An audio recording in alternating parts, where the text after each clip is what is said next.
Disgust and disappointment, I would say. A lot of effort went into raising those fish, and they were sacrificed to stupidity. When Platte River State Fish Hatchery staff arrived at work the morning of Friday, October 5th, they saw a disturbing sight. Nearly 5,700 coho salmon, all dead. They saw down at that maturation pond, they could see the white bellies of the dead fish, and it was sort of in the down towards the tail end of the raceway. So what flow there was moved them down to the end. Virtually the entire pond was dead. So how did this happen? Aish says all signs point to a late-night act of vandalism. I believe that they were trying to snag some fish out of the pond. We found a couple of very large treble hooks on some real heavy line. The fish really flee from overhead activity.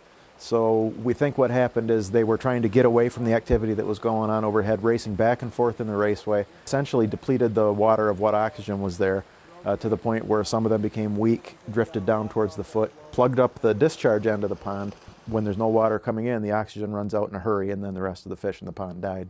In 45 years, Aish says they've never had this happen at the facility, and it could have had horrible consequences. We would have had potentially no fish to stock. For the spring of 2014 it would be.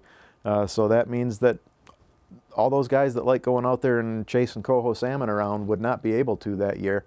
And that's literally the tens of millions of dollars industry. Fortunately, this year there was an above-average coho salmon spawning run, which means they still should be able to harvest plenty of eggs.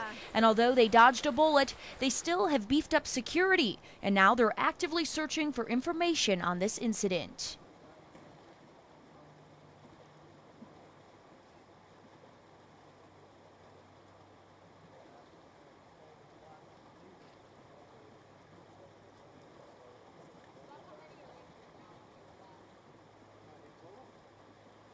Hard to say for sure, but I would bet well, we patched